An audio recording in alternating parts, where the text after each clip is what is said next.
Hello students, how are all of you? I hope you are well at your place. This is RK Chopra, New Concept Institute. जैसे कि हमने last video में discuss किया था partnership fundamental का topic, definition of partnership and its features, तो उसी को हम आगे अब प्रोसीड कर रहे हैं, आगे हम चल रहे हैं। आज का जो हमारा टॉपिक रहेगा वो है partnership deed. Very fantastic, very interesting topic जिसके ऊपर हम वर्क करने जा रहे हैं। और काफी बच्चे इसमें गलती भी करते हैं, किस तरह की मिस्टेक्स होती हैं वो भी हम इसमें डिस्कस करेंगे जरूर।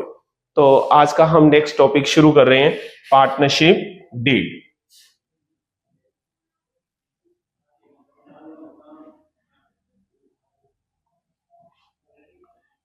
आप लोगों को ध्यान होगा, हमने आपको बताया था कि partnership is based on agreement. Yes, partnership is based on agreement, it's comes into existence by an agreement. जब तक एग्रीमेंट नहीं होगा पार्टनरशिप एग्जिस्टेंस में नहीं आ सकती है। लेकिन आपको ध्यान रखना है, एग्रीमेंट कैसे हो सकता है? क्या एग्रीमेंट सिर्फ रिटर्न ही होगा? नहीं, ऐसा कुछ नहीं है। एग्रीमेंट दो तरह से हो सकता है। एग्रीमेंट हम ओरल भी कर सकते हैं एंड रिटर्न भी कर सकते हैं। यस, एग्रीमेंट ओरल भी हो सकता है और रिटर्न भी हो सकता है। आप दोनों में से जिस तरह से भी एग्रीमेंट करना चाहें, बोथ आर द वैलिड। कई बार क्वेश्चन आता है कि which type of agreement is valid, oral और रिटर्न। तो ध्यान रखिएगा, एग्रीमेंट ओरल हो इवन रिटर्न हो, दोनों ही वैलिड है। लेकिन अगर बिजनेस स्मॉल स्केल पर है, नंबर ऑफ अगर अमाउंट की बात करें तो आपका स्मॉल अमाउंट लगा हुआ है, पार्टनर्स ने अमाउंट कम अमाउंट का लगाया हुआ है, और इसके अलावा अगर हम देखें तो बिजनेस का स्केल भी छोटा है, तो उस टाइम पे हम लोग क्या कर सकते हैं, हम लोग ये ओरल एग्रीमेंट कर सकते हैं, कोई प्रॉब्लम नहीं आएगी। लेकिन देखिए, जब हम बिजनेस को लार्ज स्केल पे लेके जाने वाले हैं, अमाउंट बहुत ज्यादा लगने वाला है, टर्म्स कंडीशन बहुत आने वाली हैं, तो सभी चीजें ओरली याद रखना भी मुश्किल है, और सेकंड उसका हमारे पास कोई प्रूफ या एविडेंस भी नहीं है। तो उस कंडीशन में ओरल एग्रीमेंट की बजाय अगर हम रिटन एग्रीमेंट करते हैं, दैट इज मोर एप्रोप्रिएट, उसके कंपेयर ये ज्यादा अच्छा रहेगा। इसीलिए जब हम लोग रिटन एग्रीमेंट करते हैं, उस रिटन एग्रीमेंट को ही हम क्या कहते हैं, पार्टनरशिप डीड। यस, तो इट मींस पार्टनरशिप डीड क्या है, रिटन एग्रीमेंट।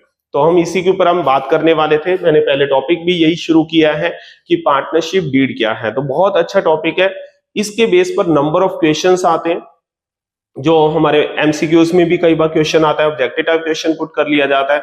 जो हमारे लॉन्ग क्वेश्चंस आने हैं उसमें भी इसका काफी रोल है, और एक चैप्टर में नहीं 5 चैप्टर्स में इसका रोल है। तो हम इसी के ऊपर हम बात कर रहे थे, पार्टनरशिप डीड। तो देखिए, पार्टनरशिप डीड है क्या, अभी हम इसी के ऊपर बात किया है। हमने क्या बोला था कि पार्टनरशिप डीड एक written agreement. Yes, it is a written agreement. कैसा एग्रीमेंट है ये, रिटन एग्रीमेंट है, और इसमें वो सारी टर्म्स कंडीशन लिखी जाती हैं जिसपे पार्टनर्स एग्री हैं।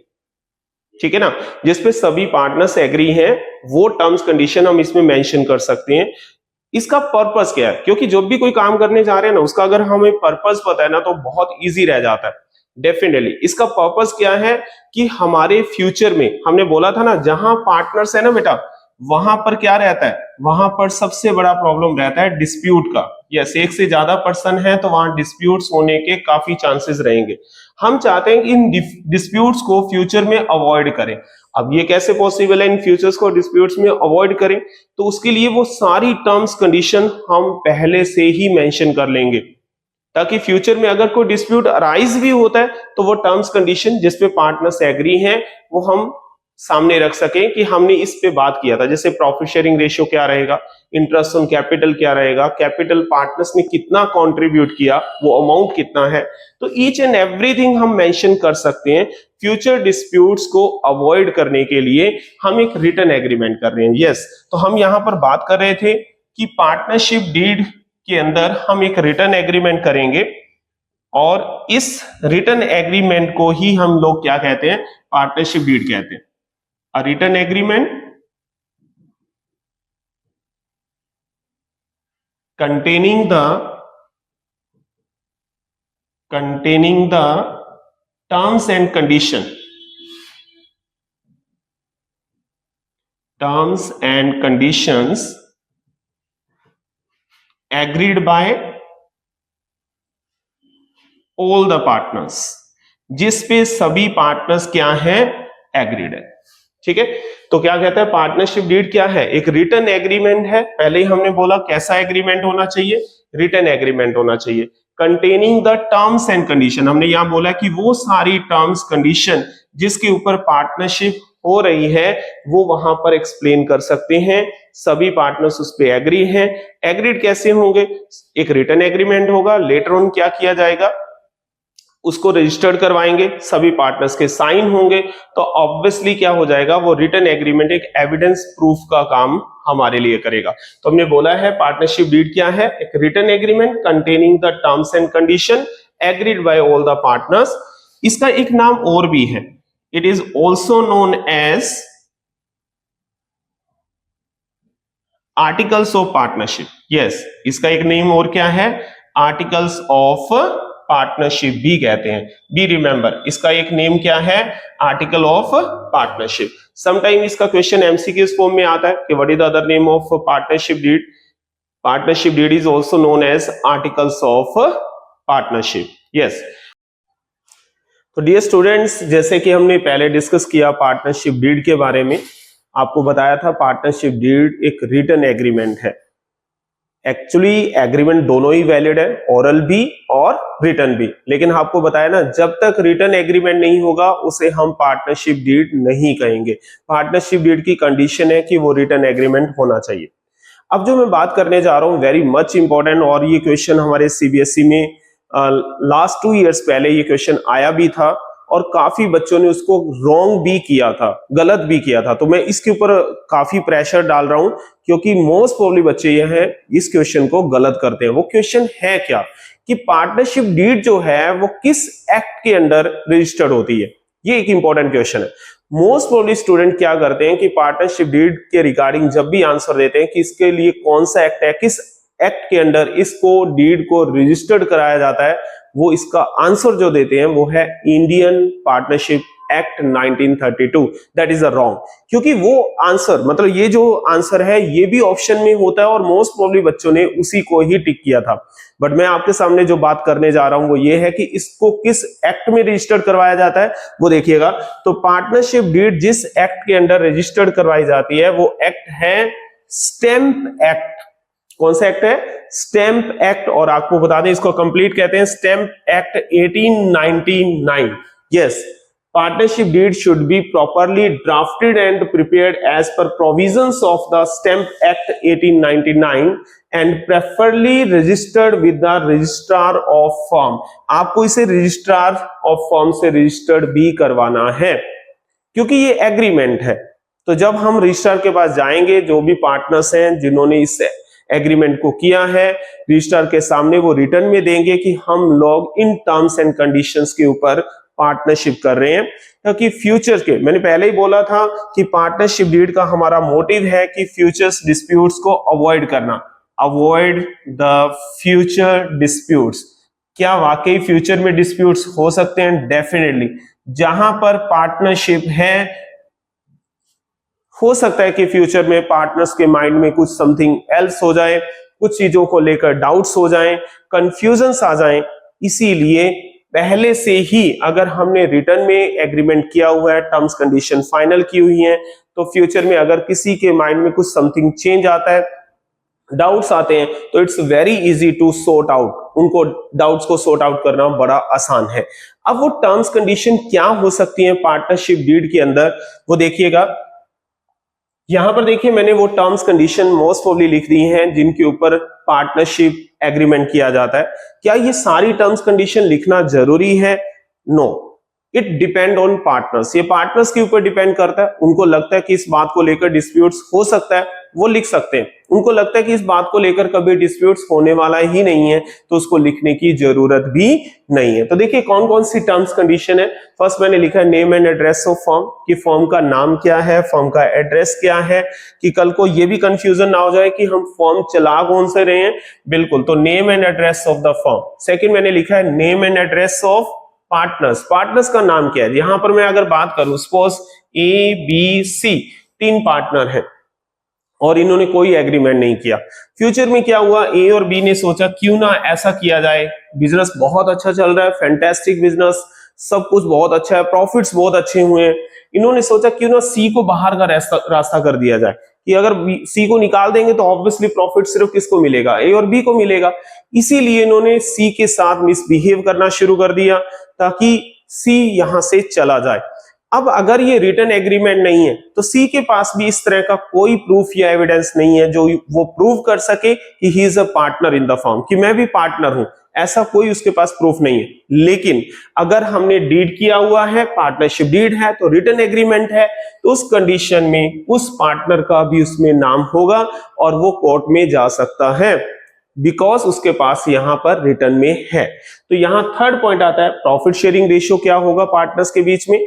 क्या हमेशा प्रॉफिट शेयरिंग रेशियो इक्वल होता है? No, it depend on partners capital, उनका कंट्रीब्यूशन कैसा है बिजनेस के अंदर, मैनेजमेंट में कैसा कंट्रीब्यूशन करते हैं, पार्टनर्स उस बेस पर प्रॉफिट शेयरिंग रेशियो को डिसाइड कर सकते हैं। तो प्रॉफिट शेयरिंग रेशियो भी यहां पर हो सकता है। नेक्स्ट है कैपिटल कंट्रीब्यूटेड बाय पार्टनर्स, कि पार्टनर्स ने बिजनेस में पैसा कितना लगाया, interest on capital if any, अगर मान लीजिए पार्टनर्स को इंटरेस्ट दिया जाएगा उनकी कैपिटल पे, यस और नो, वो भी लिख सकते हैं। What is the rate of interest. Next, limit of drawing. Drawings I think so सभी जानते ही हैं बच्चे कि ड्राइंग्स क्या होता है, जो ओनर अपने पैसे मतलब पर्सनल यूज के लिए बिजनेस से अमाउंट निकालता है, दैट इज कॉल्ड ड्राइंग्स। तो यहां पर मैं बात कर रहा हूं कि उनकी लिमिट्स क्या होगी, कितना पैसा वो अपने पर्सनल यूज के लिए निकाल सकते हैं। कई बार ऐसा होता है कि बिजनेस में जो अमाउंट उन्होंने इंट्रोड्यूस किया पार्टनर्स ने, किसी पार्टनर को पर्सनल यूज के लिए पैसे की जरूरत है और उसने क्या किया, काफी अमाउंट में पैसा विड्रॉ कर लिया, लेकिन उससे प्रॉब्लम किसको आ जाएगी, बिजनेस को, फर्म को, उसे रन करना मुश्किल हो जाएगा। इसीलिए यहां पर लिमिट्स भी पार्टनर्स लगा सकते हैं।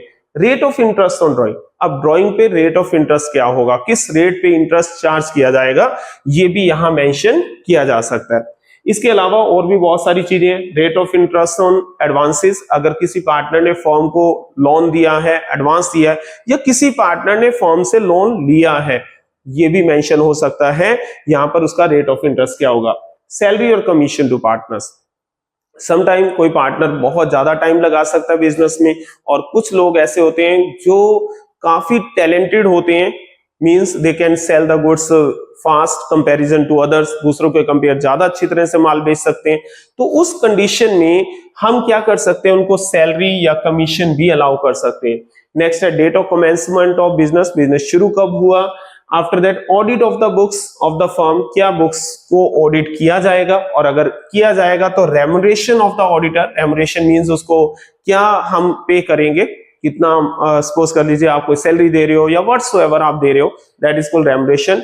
एडमिशन ऑफ ए पार्टनर, एक पार्टनर का एडमिशन कैसे होगा, एंड रिटायरमेंट और डेथ ऑफ ए पार्टनर। इसके अलावा भी आप बहुत सारे पॉइंट्स लिख सकते हो, methods of the valuation of goodwill, methods of the valuation of stock, arbitrator clause, means जहां पर हमें लगता है कि डिस्प्यूट्स हो सकते हैं, वो सारे के सारे पॉइंट्स हम यहां मेंशन कर सकते हैं। अब समटाइम एक क्वेश्चन आता है हमारे पास कि is it mandatory to prepare a partnership deed, कि क्या ये जरूरी है, ये मैंडेटरी है कि पार्टनरशिप डीड बनाना ही पड़ेगा। तो उसका आंसर है नो, क्योंकि हमने शुरू में कहा था कि partnership is based on agreement, and agreement can be oral और रिटन। एग्रीमेंट होना जरूरी है, बट ये जरूरी नहीं है कि वो रिटन ही होना चाहिए, वो ओरल भी हो सकता है। अगर पार्टनर्स ने ओरल एग्रीमेंट किया है तो वो भी वैलिड पार्टनरशिप है, बट उसका एविडेंस या प्रूफ नहीं है।